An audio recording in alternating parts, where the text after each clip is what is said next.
Pack your bags, brainiacs. We're going on a vacation somewhere far, far away. No, not to the depths of South America or to the edges of Asia, because today we're going to space! Now, I know what you're thinking. Isn't it a little too soon for civilians to be going into space? Surely there's more tests to be done. After all, we don't want to get out there and find out there's a ton of xenomorphs on Pluto or something. Well, pish-posh to that, I say. You may not know it, but the space industry has seen a ton of innovation over the last couple decades, largely due to the increasing involvement of the private sector, and it seems like we could be mere months away from space tourism becoming a reality. What is space tourism, you may ask? Well, it's a rapidly developing segment of the aviation industry that aims to allow your average citizen to become an astronaut and explore the great frontier of space, whether that's for fun, leisure, or business purposes. From the time man set foot on the moon, and probably even well before then, people around the world have looked up to the night sky and aspired to journey beyond it. I understand the appeal, that unique view of Earth, the experience of zero gravity, and the knowledge that you're among one of the first humans in history to journey beyond our atmosphere is priceless. Actually, there is a price, and it's really, really high, but more on that in a second. That said, man first set foot on the moon way back in 1969, so why aren't we making frequent trips into the cosmos just yet? As usual, the answer is related to cost. Until recently, space-related activities were so expensive and politically motivated by events such as the Cold War that only government bodies like NASA were really allowed to handle them. Unfortunately, this also meant space exploration relied predominantly on government funding, which dried up significantly over time. In fact, by 2011, NASA had lost so much funding, it had to retire its own space shuttle program for good. Ironically, this meant that US astronauts were relying on Russian shuttles for trips to and from the International Space Station.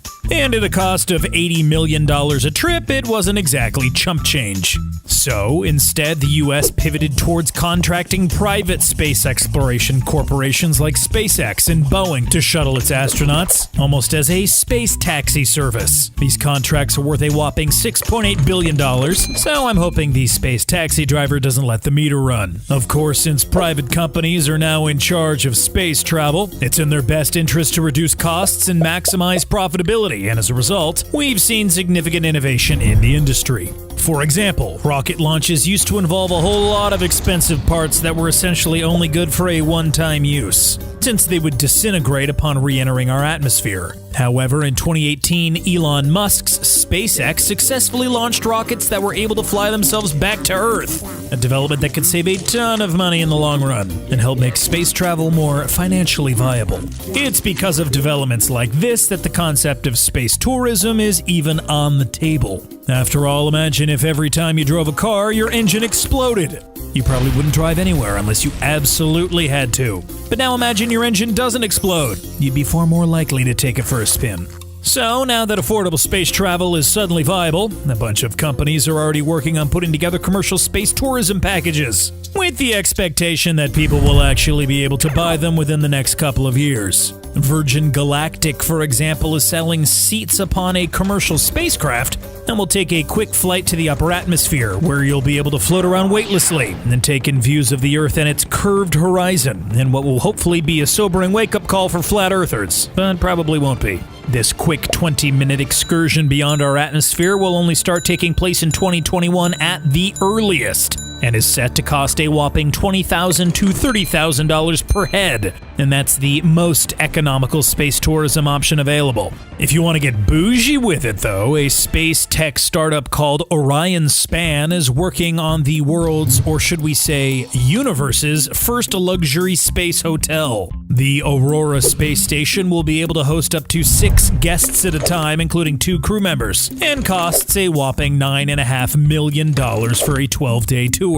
The hotel will orbit the Earth every 90 minutes, meaning guests will see 16 sunrises and sunsets every day, and get to engage in activities like zero-gravity ping pong. There will even be high-speed internet on board, so you can share your once-in-a-lifetime experience with the folks back on Earth. After all, what's a trip to space if you can't flex it on the gram? While I keep referring to space tourism as a future activity, the reality is it's already happened. American multi-millionaire Dennis Tito became the world's first space tourist when he paid $20 million to visit the International Space Station way back in 2009. Around 6 people have followed the lead since then, but again, the costs are so prohibitive that it isn't really worth it for most. Some industry experts have predicted that the 2020s will mark the culmination of 2 decades worth of developmental work that has gone into space travel and finally birthed the entirely new industry of space tourism. Of course, there are still some problems that need to be overcome. Currently, there is no real regulation as to who will be allowed to fly and who won't. Unlike your average destination hotel stay, being in space is physically stressful.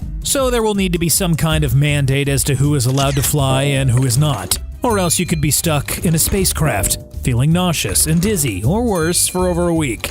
Also, the risks are still really high. An accident in space can be catastrophic, and the spacecrafts themselves aren't exactly 100% secure.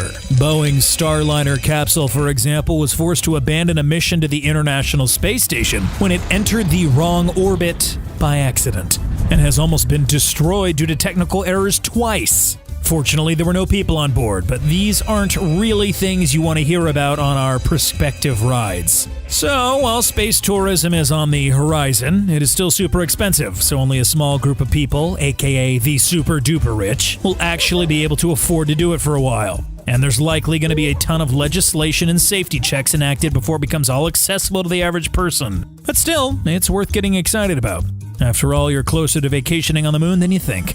If you enjoyed this video, be sure to like and subscribe below, then head over to the Brainiac YouTube channel for more futuristic fun.